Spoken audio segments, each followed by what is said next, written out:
Okay, hi everyone, and again, thank you for coming. My name is Doron.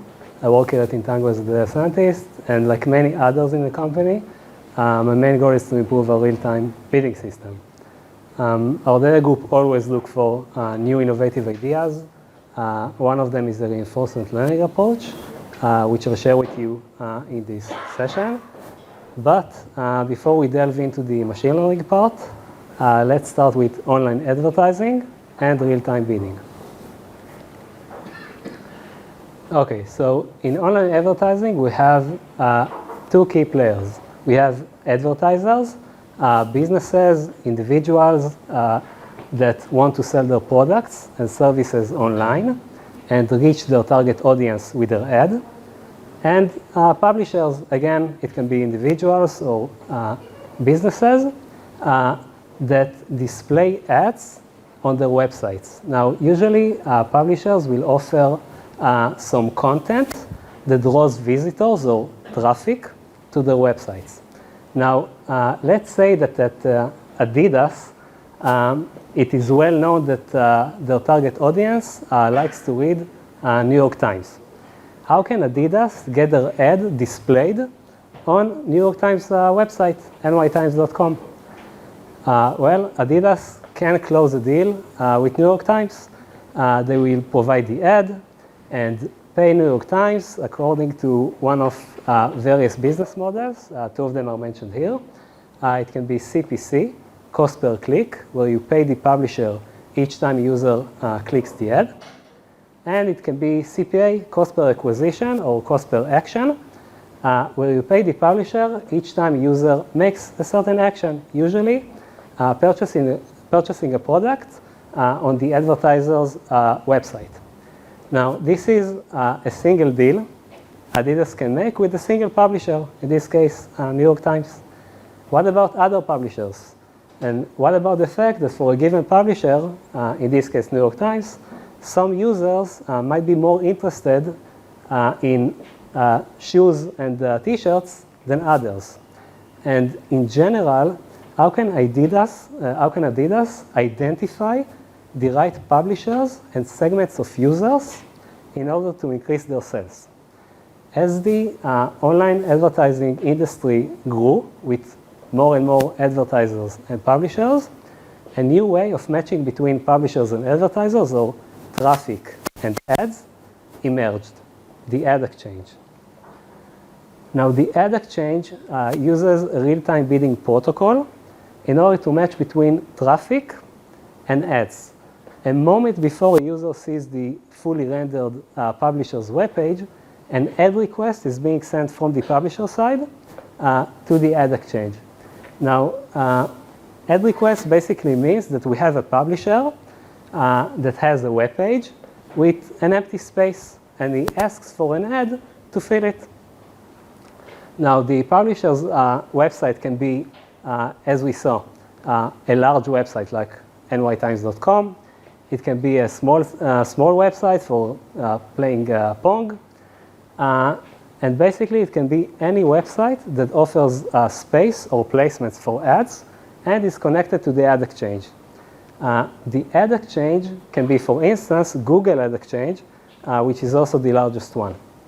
Once the ad request is received, a bid request is being sent to all bidding agents. Bidding agents are companies that buy traffic for advertisers. And the bidding agents need to decide in less than 100 milliseconds whether they want to participate in the auction or not. And if so, determine the bid value and send it to the ad exchange. We have an auction where all valid responses are being considered, and the highest bid wins the auction, and the winning ad is being displayed to the user. Now, let's say that we, Intango, are one of the bidding agents, and we participate in one of the auctions, basically identify the right publisher and user for our advertiser, and we offered $1 as our bid, and we won. Great.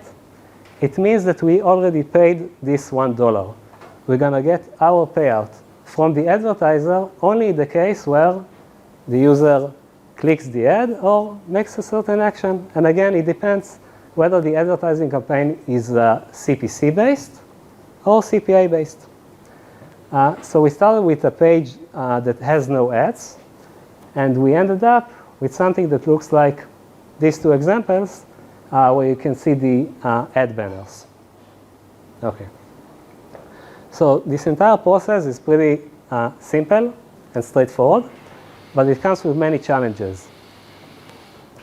Time. As we said, our bidding logic must make its decisions in real time.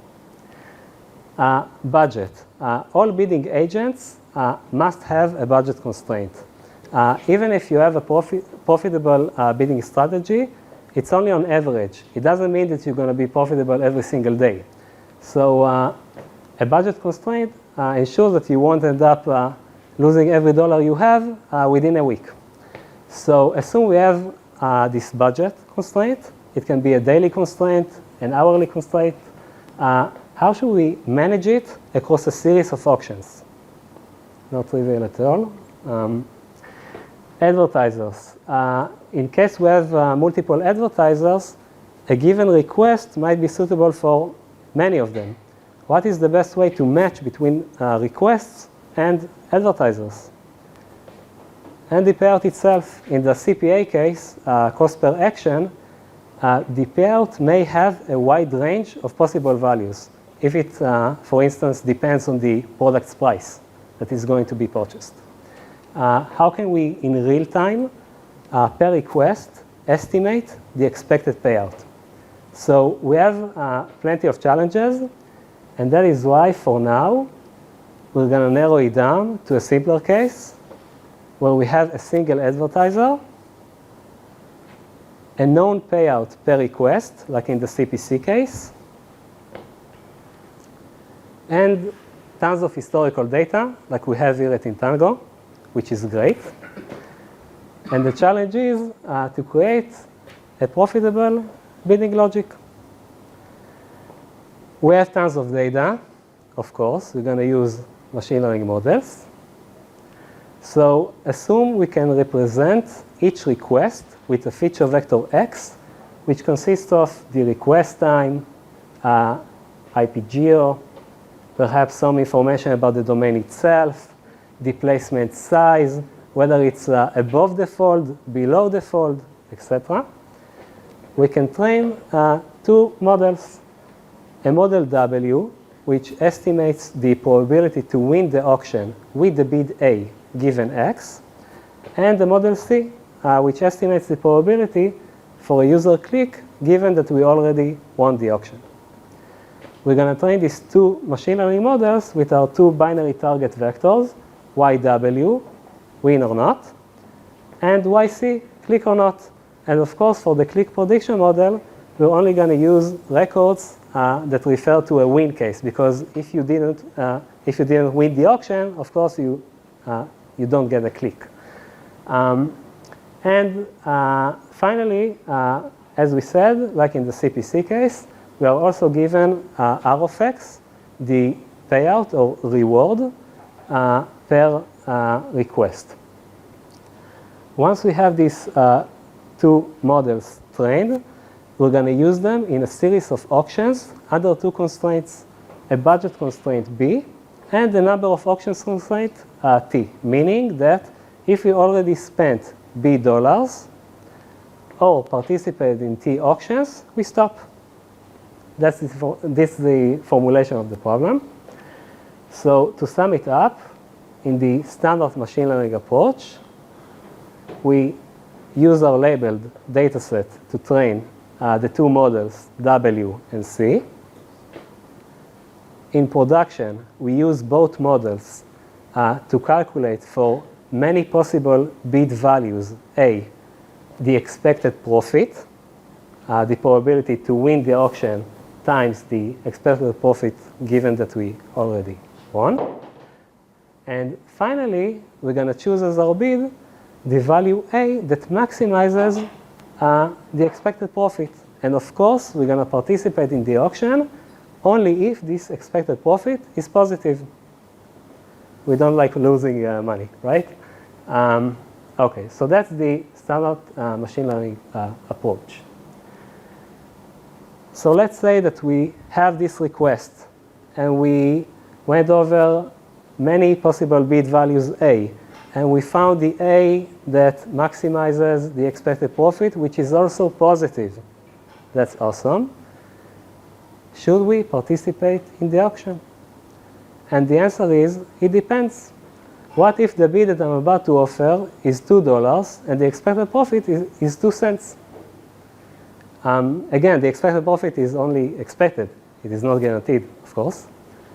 Should I risk $2 for 2 cents? And that is why it is very common to use the ROI goal, basically limiting ourselves to auctions that really worth it. But this approach has a drawback. The ROI threshold is not integrated within our machine learning model. It's external. All auctions above the threshold are basically treated the same independently, while all auctions below the threshold, even slightly below the threshold, are completely ignored.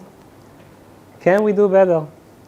And if you think about it, it comes down to local versus global optimization. The standard machine learning approach doesn't take into account. Sorry? Yeah, one question quick. You don't get any data from the IP or from the user that is opening the page? That is independent from you. Sorry? There is a user or an IP opening a web page. You get some data from that IP or is it that? Okay, so the data, the user data is pretty limited. I know it's geolocation.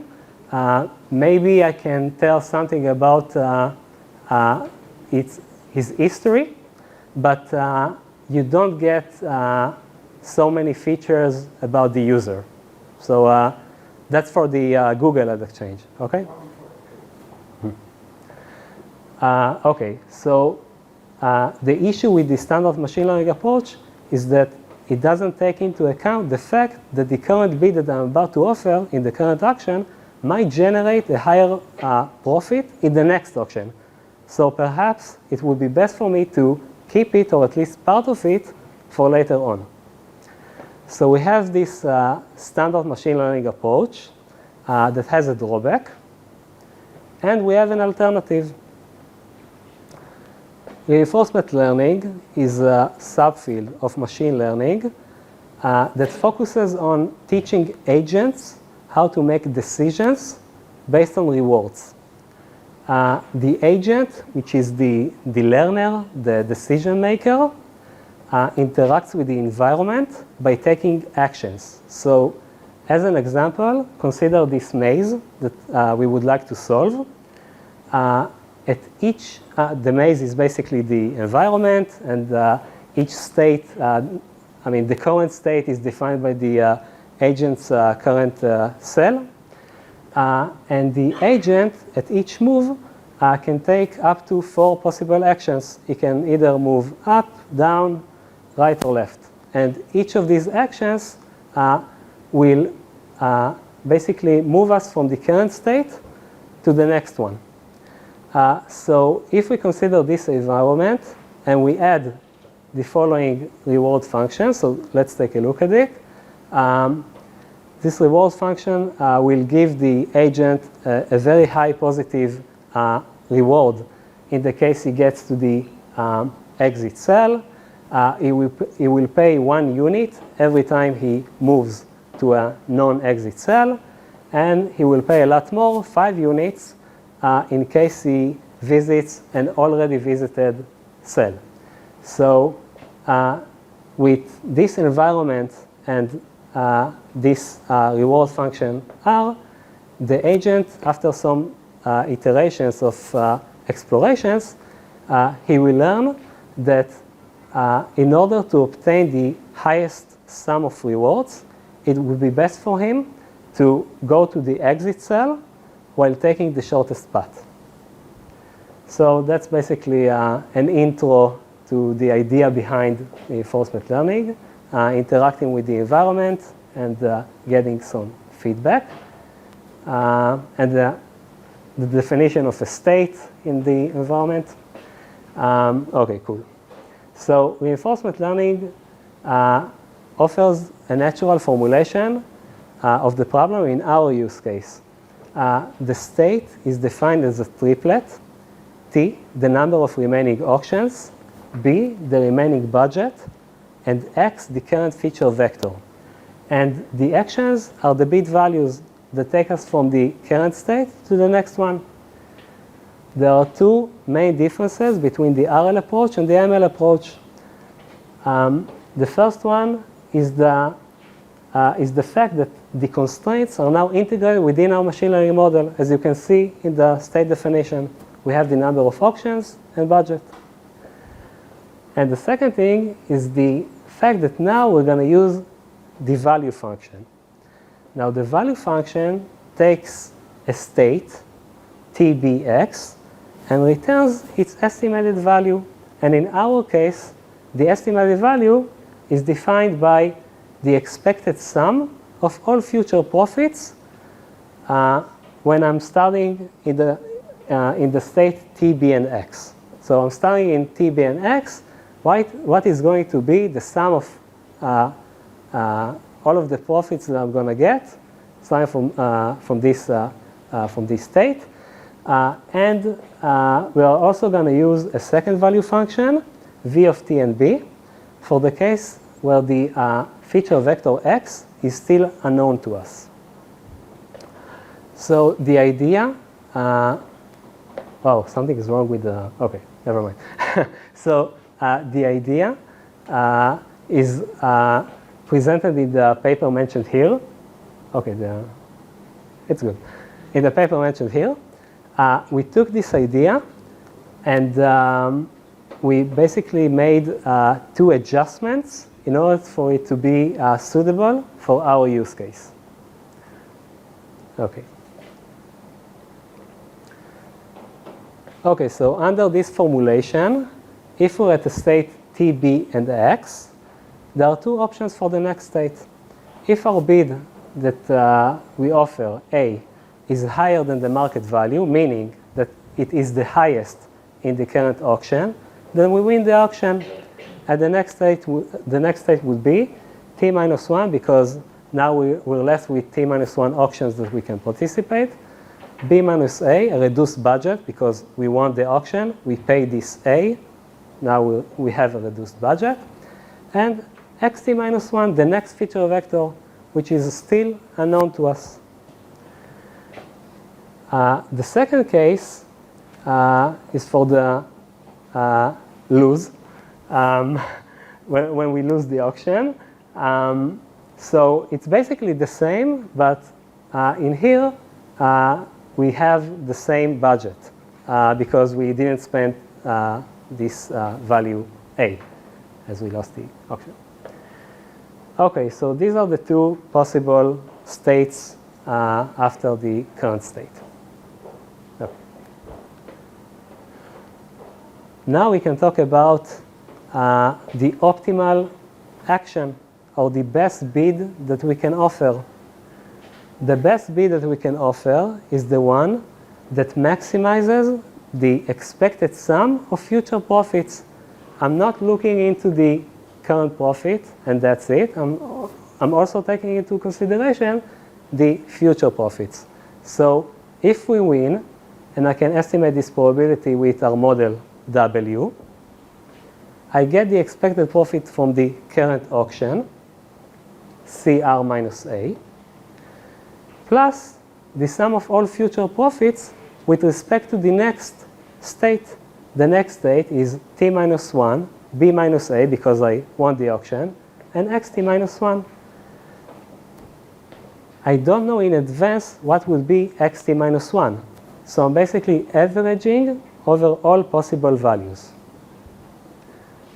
And similarly, if we lose the auction in probability 1 minus W, we don't get anything from the current auction, and we move to the state T minus 1, B, xt minus 1 because we didn't spend this a. And again, we're going to average over all possible values of xt minus 1. And we end up with an expression that really shows the difference between the ML approach and the RL approach. In the ML approach, we're only considering the first term, CR minus A, which is the expected profit from the current auction, given that we already won it. But now, under the RL formulation, we're also considering the sum of future profits. Okay. Now, in order for us to be able to calculate this expression, we need to find V of t and b. So, similarly, we have the first expression for V of t and b. And now we're going to use an approximation that basically replaces our probability to win, our estimation for the probability to win from the model W with a simpler estimation that is independent with the feature vector. Once we use this approximation, we end up with an expression that we can really calculate recursively. Okay? Question? Yeah, about the approximation. How exactly it was chosen to use this specific approximation? Sorry? How exactly it was chosen to use this specific? Okay, so the idea behind it is from the paper, but the paper refers to other types of auctions called second price auctions. I'm not going to get into this, but the idea behind it is from the paper. But once you do this approximation, you can get an expression that you can really calculate. What's exactly in the paper? Well, it was here. Real-time live there for me. Okay. So yeah, we work with first price auctions, and the paper refers to second price auctions. So the math is a bit different. Actually, a bit simpler. Yeah. T is the remaining options, right? So what do you use for T? Sorry? T Why do I need T? No, T is the remaining options, right? How Right. do you determine what is T? Okay, so basically T is your limitation for the optimization over T auctions. If you can work with a large value of T, it means that you can optimize your bidding strategy across T auctions. So actually having a higher T allows you to optimize your budget. I understand what T means, but how do you determine which T to use? Because there are endless options in the future. You already know how many requests to So, okay, so Do you have like a time window? okay, so I think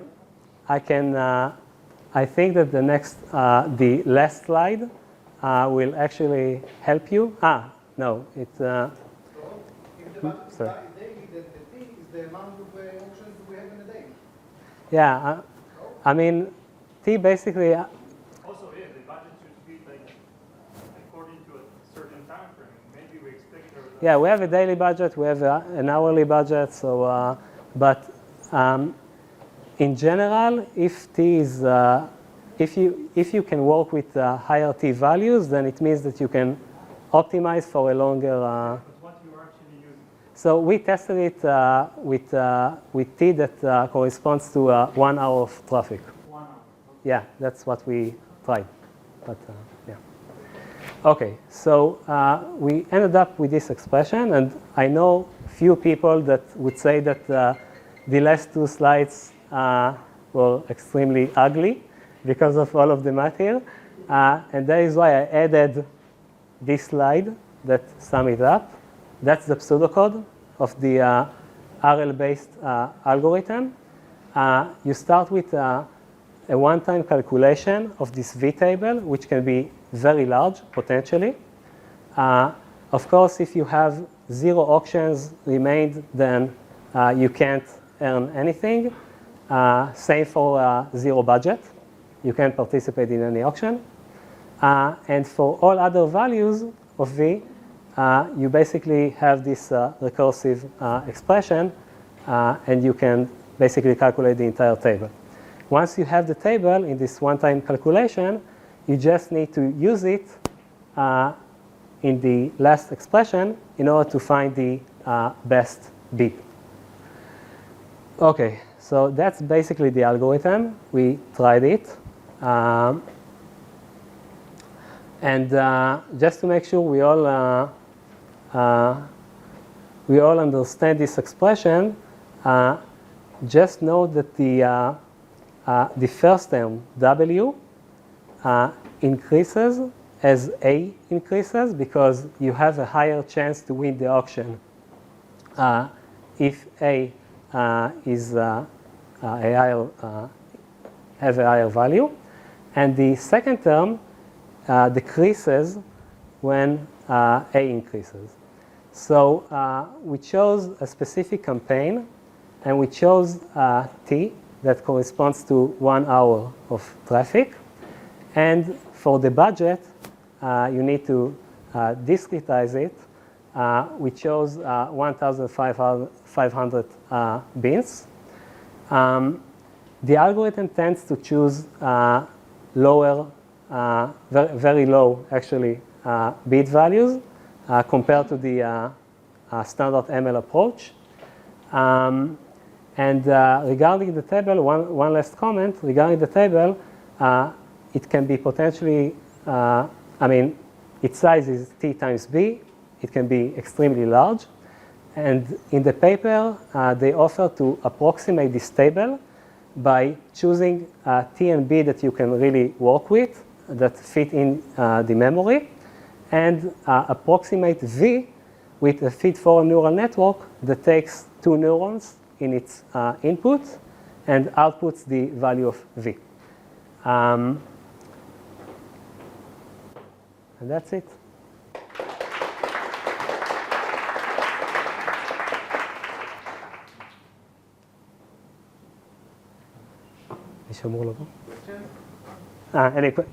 Any questions? The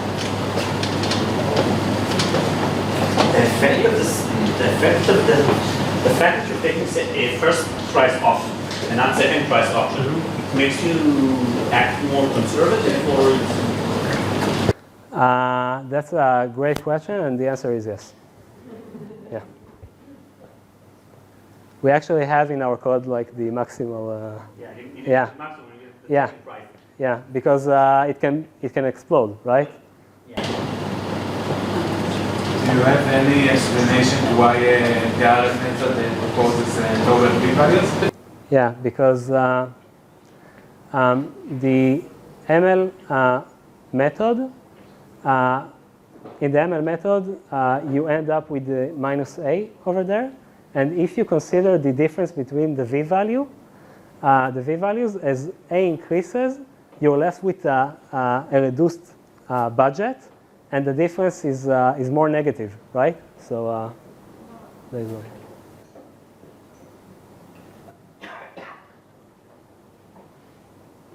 Yeah. In auction theory, there are results on how the number of players affect the bid you should make. Yeah. Have you been able to take that into account? We don't have any data regarding the amount of players that participated in the auction. So we can't take it into account. Good, like you do in auctions. So in auctions, you have implied volatility, right? Okay. So you could have implied number of players, for example. Yeah, we don't have this kind of data available.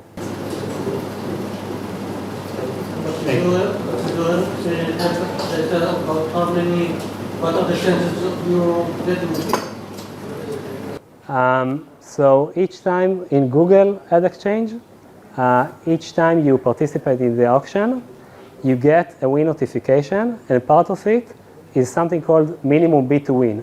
So if you win the auction, you get the second highest bid, and if you lose the auction, you get the bid that won the auction. So you do actually have information about the bid that won the auction, even if you lose.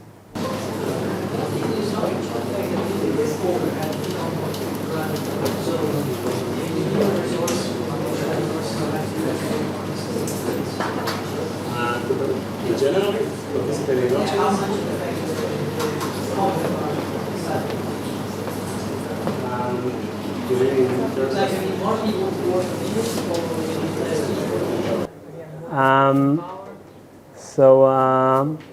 I'm not sure I can disclose the amount of requests that we. No, not that amount, but increase, decrease. For now, we have the capacity to handle the amount that we want to participate in. So the amount of auctions.